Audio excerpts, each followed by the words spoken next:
Hey, welcome in. Welcome to the Arrowhead Addict podcast. We are here coming to you live. Let me tell you, the dopamine, it's flowing. I am damn excited. Damn excited. We are so excited to be joining you guys tonight. Oh! Well, how you doing, man? Patrick. Will Sterling. Yeah. Super Bowl champion, two-time Pro Bowler, and Trent Green. Trent Green, how you doing? Hey, what's going on, guys? Oh, he picked it up! He picked it up! He's gonna score!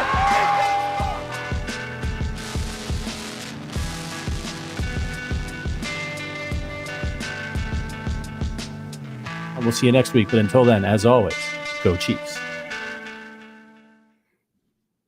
Welcome into the Arrowhead Addict pregame show. My name is Bryce Carter. Thank you so much for joining me this evening as we lead up to kickoff for Chiefs at Giants in MetLife Stadium.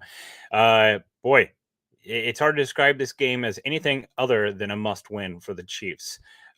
Taking a look at what's happened across the league today, there's been a lot of wild results.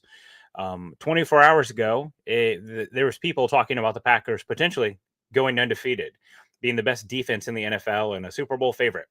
Well, they just lost to the Browns today. There were 3 blocked field goals that ended up deciding the outcome of a game at the final end of the game. So anything can happen. This is a must-win game for the Chiefs. I think, quietly, there's probably some confidence that the Chiefs should be able to get this done here in MetLife Stadium tonight. But nothing is easy in the NFL any given Sunday.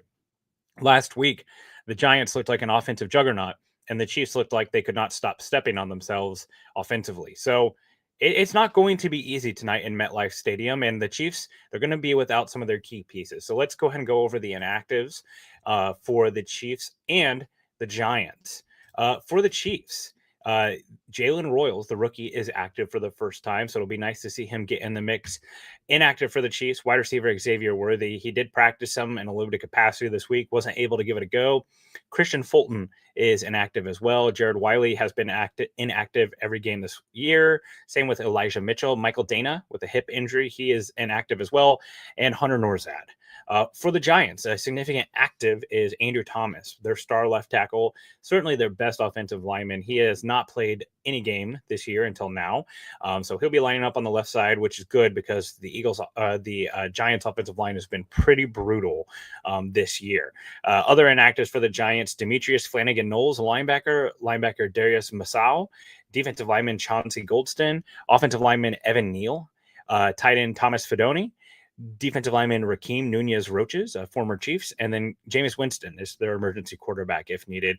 Jackson Dart is the second-string quarterback if something were to happen to starting quarterback Russell Wilson. So we came into this game talking about how this was a must-win for the Chiefs, and I think part of the reason this goes into this is what lies ahead. You still have matchups against the Lions, who looked much better. They haven't played yet this week, but looked much better last week. The Ravens, who are still a very good football team, that will be coming into Arrowhead at 3:30 next week. The path doesn't get any easier, really, for the Chiefs. And capitalizing on that as well is the Chargers, who are now 3-0 in the division with a half game lead over the Chiefs as well, too. The Broncos fall to 1-2. The Raiders fall to 1-2. The Chiefs are 0-2 right now. With a win tonight, the Chiefs would move into essentially a tie for second and third place. They would be firmly behind the Chargers. Kind of a unique quirk of the Chargers schedule, where they get to have 3 consecutive divisional games, but credit to them for winning all of them. I will say, I think this division is very winnable. Other than the Chargers, I think, it's going to be tough, but the Chiefs will have them in Arrowhead late in the year in December. I like that for a team that's coming from the West Coast to the Central Time Zone, that plays inside a stadium in warm weather. You feel like the Chiefs might have an advantage there. And quite frankly, that could come down to who's going to be winning this division. So a lot of work lies ahead for the Chiefs. Let's get into this game here. But if you have any questions about this game and what you think is happening or what might need to happen in this game, let us know. I see Angry Drunken German here in the chat talking about more 3 tight end sets and getting Jalen Royals in the game. Let's start right there. So the Giants, one thing that if you want to say what's a concern here, the Giants certainly have some things that they do not do well. They don't stop the run particularly well. And in fact, they're putrid against the run. Yards per attempt, they are allowing the second highest yards per attempt on the ground, 5.9. The only team that's allowing more yards rushing per an attempt is somehow the Buffalo Bills. They are tied for the NFL lead in rushing touchdowns with 4. Obviously, these stats are all as of Sunday morning before the afternoon and morning slate were played. They also rank third in rushing yards allowed. So they are a pretty bad rushing defense, which is kind of surprising when you think about Dexter Lawrence and some of the strong pieces of this defensive line for the Giants. However, like I said, we're talking about how this might not line up well for the Chiefs. The Chiefs, they are the movable object with the stoppable force. Their rushing offense has been putrid this whole year. Anybody that's not named Patrick Mahomes basically has stunk at running the ball. The Chiefs have recorded an explosive run rate of 10 plus rush yards on 20.9 runs this season, 29.9% of their runs this season. That's the second highest in the NFL. You say, well, how is that possible? They have the second highest rate of 10 plus rush yards. But if you exclude Patrick Mahomes, that rate drops to 6.7 explosive run rate on design runs. That's the 10th lowest. Patrick Mahomes holds 7 of the Chiefs' 9 explosive runs on his scrambles, while Kareem Hunt and Isaiah Pacheco have recorded just 1 explosive run apiece. So we've talked about this. It was highlighted in the media session some this week by Matt Nagy, by Andy Reid. The Chiefs got to get better at running the ball here. And look, I know Isaiah Pacheco and Kareem Hunt aren't particularly great, particularly dynamic, but part of it is they just need to be better at it. The offensive line needs to execute better. You cannot have one of the most expensive offensive lines in the NFL with a second round guard, a first round pick tackle, a third round pick tackle, a $15 million backup tackle, the most expensive center in the NFL, the second most expensive guard in the NFL, a tackle that's making over $15 million a year, and Juwan Taylor, and be this bad at running the ball. They've got to get better at running the ball, and it starts up front. You need to see this offensive line rise to the challenge here. And yes, Isaiah Pacheco, Kareem Hunt, they have to be better too. Particularly Isaiah Pacheco. I think Kareem Hunt, you're getting what you expected out of Kareem Hunt here. But Isaiah Pacheco, they were gambling on him. They were counting on him to come back a better version of himself post-injury. And they've just not gotten that from him, whether it's vision, whether it's, understanding the run concept, or whether it's just finishing the gap. He has to be better in the run game if the Chiefs are going to want to do here. And this kind of plays well and nicely to the other part of this. You look at this Giants team and you look at the pass rush. That's where your eyes are going to go. You look at this defensive line. They have made this an identity of their team. You've got Brian Burns, Dexter Lawrence, Roy Robertson Harrison, Chauncey Goldston, he's inactive, Kayvon Thibodeau. They've got Abdul Carter. I mean, this team is stacked with pass rushers. Carter, Thibodeau, Brian Burns, Dexter Lawrence is probably one of the best interior defensive linemen in the league. That's a handful. What might surprise you, though, is they have not been very consistent at getting to the quarterback. This year, they rank, as far as sacks go. Again, these stats are current as of this morning, not including the afternoon slate. They only have on the season, let's see here. On the season, they have 6 sacks, which is league average. Pressure percentage, though, when we sort by pressure percentage, the Giants defensive line falls to 14.3%. That is bottom 5 in the league. So this ferocious pass rush hasn't been getting home. And I'm not really sure why that is. You look at the quarterbacks they face. Obviously, they faced Dak Prescott last week. That's an average offensive line with the Cowboys. They were without Cooper Beebe, who's one of their better interior offensive linemen. Their center, the Cowboys were in that game. So the Giants, their pass rush hasn't lived up to the billing so far. Brian Burns, I think he's a good player, not a great player. He's not this elite pass rusher, but I think he's a second-tier pass rusher.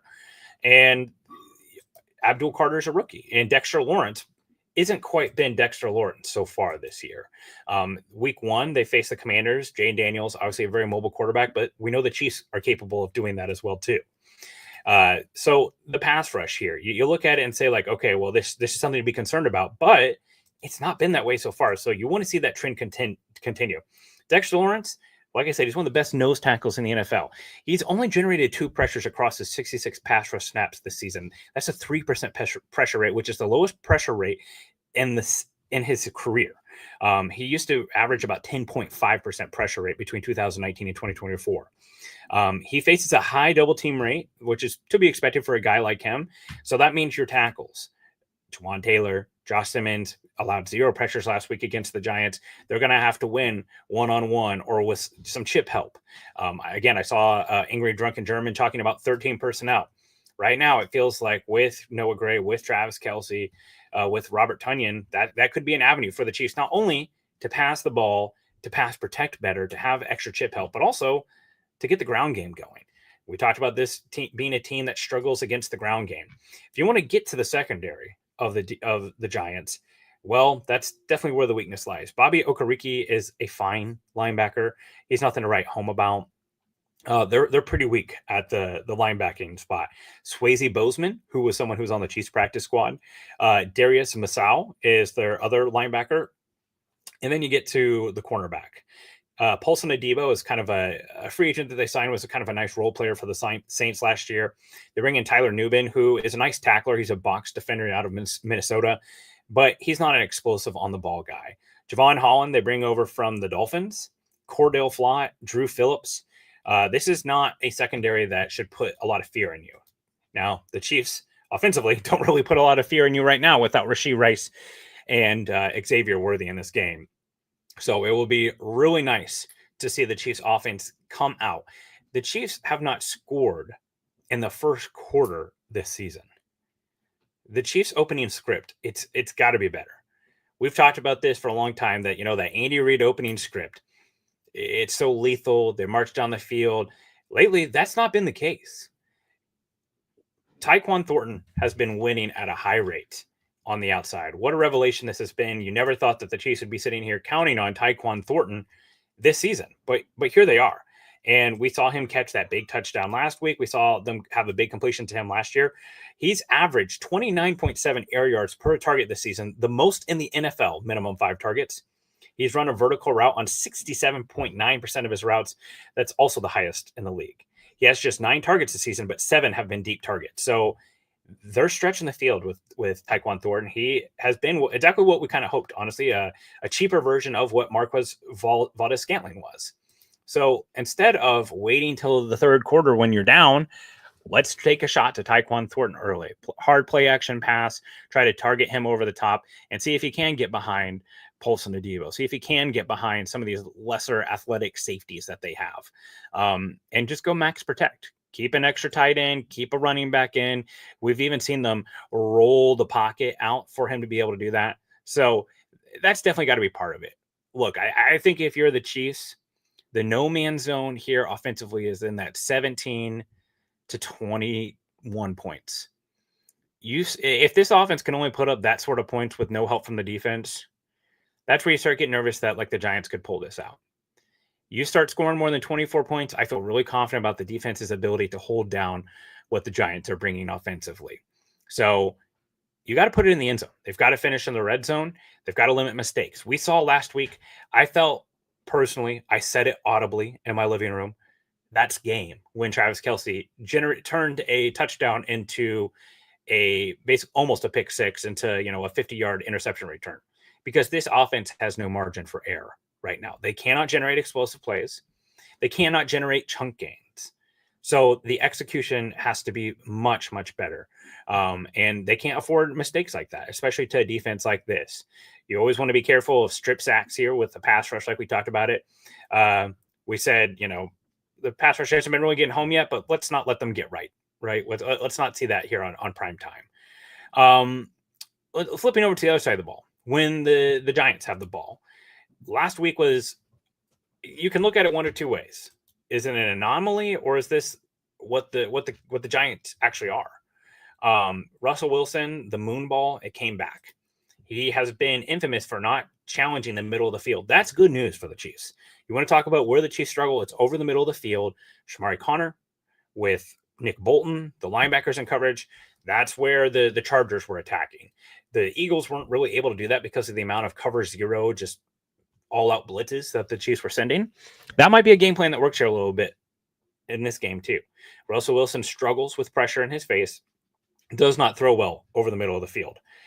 Last week, Russell Wilson, 30 for 41, 450 yards, 3 touchdowns, 1 interception, 3 sacks taken, 123 passer rating.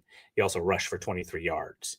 That won't work. That's not the type of game that the Chiefs need to be getting into, considering their offensive playmakers that they have right now. I don't expect that.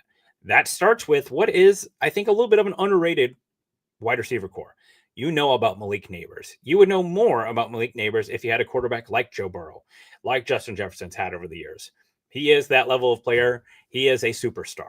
Last week, 9 receptions for 167 yards and 2 touchdowns. His ball skills are excellent. He is explosive after the catch. He tracks the ball well. He's physical. He again, the Jamar Chase comps, obviously they just make so much sense with the LSU background, but he plays way bigger than his size. He runs way smaller than his size. But it's not just Neighbors. Wan'Dale Robinson, last week, 8 receptions for 142 yards and a touchdown. They were pushing the ball down the field to him too. He's a guy that I think you got to keep an eye on, Wan'Dale Robinson, because the Chiefs historically have been pretty good at limiting number 1 wide receivers. We've seen them do that with McDuffie. We've seen them do that with brackets. Chiefs even did a pretty good job on A.J. Brown the other week, last week. What it really comes down to is what are those second and third pieces going? Don't let Darius Slayton go off in this game. Don't let Wan'Dale Robinson go off in this game against some of the secondary corners. You know that you're not going to have Christian Fulton in this game. Be interesting to see. Noel Williams took 8 snaps last week. They were pretty impactful, 8 snaps. Do we see more of him? Is it going to be McDuffie in the slot? Is it going to be McDuffie and Watson out wide? Be interesting to see what that happens. The safety play looked much more engaged, much more responsive, triggering downhill better last week against the Eagles. So you would like to see that continue. As far as when the Giants are running the ball, Tyrone Tracy, a converted, you want to talk about a path for Brashard Smith. Tyrone Tracy, he converted from wide receiver to running back at Purdue. He was kind of their lead back last year. They are going more and more to Cam Scadaboo. If you watch any of him at Arizona State, you might be familiar with his game as a low center of gravity power back. Not particularly explosive, not very fast, underrated hands, a good catcher, but he's an in-between the tacklers runner. He's going to get north and south, and he rarely goes down on first contact. So the Chiefs are going to need to be tackling well in this game with a guy like Scadaboo. That's what they have. Russell Wilson, he's not much of a runner anymore, but he can extend plays. And you think back to some of the plays that he's made back on the Steelers, back on the Broncos, Russell Wilson is always good for some crazy throws. So you got to finish through the play here. He will still try to extend and make some of those high complete or low percentage throws. And he's got the guys with Neighbors to do that. They don't have much at tight end. There's not really a tight end that really scares you on this roster, which is good news for the Chiefs again. That's kind of, where some of their struggles are. They've got Theo Johnson, who's an athletic piece from Penn State, but he's more of an idea than he is a finished product at this point. So Cam Scadaboo, Tyrone Tracy, Devin Singletary. This isn't a running back room that scares you. We talked about Russell Wilson and his limitations. It's really going to come down to you cannot be giving up those big chunk games. We just talked about the Chiefs margin for error. It's small. You can't be the Chiefs and struggle to score 17 points and then just hand the Giants 7 points on one completion. So they've got to, and when you're talking about those big downfield completions too, corners got to get their heads around. We saw Trent McDuffie, as good as he is, struggle to get his head around on a coverage snap for Devontae Smith. And Devontae Smith is, like 6'2", 180 pounds, maybe. Go out and outmuscle him for the ball. So you really want to see that. The Chiefs pass rush, that's got to be better. We have seen the pass rush basically be non-existent. I will say, I do think against the Eagles a little bit, there is some pass rush lane integrity that existed there where they didn't want to break contain. They wanted to try to keep Hurts in the pocket. We saw Justin Herbert really beat them with their legs. But the pass rush, it's just not been as good. Chris Jones, the last couple of years, has aligned over the edge quite a bit to get a lot of his sacks. This year, that number is actually down. He's aligned on the edge on only 9 of his 57 pass rush snaps. That's 15.8%. Over the last couple of years, he's been doing that at a 29% rate. So on third downs, Jones has aligned as an edge rusher 8 of his 17 pass rush steps, which is 47%. compared to only 1 on early downs. So Chris Jones is playing on the inside on early downs. That's the place that you'd want to target. We talked about that Andrew Thomas is back. He's definitely the best offensive lineman on this team. John Runyon is the left guard. John Michael Schmitz, Greg Van Roten, Jermaine Illuminor, a former Raider. All those guys can be had. So I would like to continue to see Chris Jones pass rush on the inside. And it's going to take some of those other guys stepping up. Charles Omenihu, he has to be better than what he's been. I think Ashton Gelati, while young, he's someone that you'd like to see something of. And, George Karlaftis, he just got paid. He had a hustle sack in the first game against the Chargers. It was like a sack for like -1 yard, but you would certainly like to see it. The defensive line, it's rotated heavily on the interior. Derek Nottie, 43%, Jerry Tillery, 32%, and Omar Norman Lott, who got his first sack in the NFL last year at 13%. All playing less than 50% of the defensive line snaps. Omenihu has provided some versatility. He actually is lined up as a defensive tackle 52% of the time, so maybe they can get him going on the inside here. But we've talked about Russell Wilson and how he never says die. The Chiefs have sacked Russell Wilson quite a bit over their time here, with him being in the division back when he was with the Seahawks and then facing him against the Steelers. They blitzed him like crazy in that Steelers game on Christmas last year. So that's what you would like to see. You would like to see this pass rush start to get home. Are they going to be blitzing again? Probably. That's just who Spags is. But 4-man pass rush, man, would really like to see that be able to get home. Again, just kind of going back to this biggest thing. I'm sitting here watching the early slate, and all Tom Brady can talk about is how big of a deal it is that CeeDee Lamb leaves in that game. And man, the Cowboys, they just lose their number 1 wide receiver. That's just so hard to plan around. Well, the Chiefs are playing without their 2 and their 1 wide receiver. That's, what do the Eagles look like without Devontae Smith and AJ Brown? They pulled a game out of the fire today. And what did they start doing when things were going badly? They just start peppering their playmakers. Chiefs struggle with those playmakers. So some people are going to have to step up. And, I have said, particularly this year, this team is only going to go as far as Chris Jones, Travis Kelce, and Patrick Mahomes are going to take it. Those are the 3 most expensive players on the team. Those are the 3 most important players to this dynasty. And Travis Kelce, he can't be dropping passes. He can't be taking out his own players. He can't be not finishing routes. Chris Jones, he cannot be outsacked by a rookie who played his first game. And Patrick Mahomes, he's been close to perfect, but even he's had his moments where he's had misses. He's got to settle down in the first quarter. There have been some overthrows. He missed Noah Gray on a corner route against the Eagles last year that might have moved the sticks. Patrick Mahomes has 1 completion in the 10 to 19 yard range this season. You hear about them wanting to push the ball down the field more. They've been better at that. In fact, right now, Patrick Mahomes is like an above average down the field passer this season. Chiefs fans, we've paid so much attention to the deep ball that it's like, oh, he missed another one to Tyquan Thornton. When are they ever going to get the deep ball on track? The deep ball is right about league expectation, or maybe even slightly above. Down the field passes, they hit at about a 50% rate. That's just how it goes. They're harder.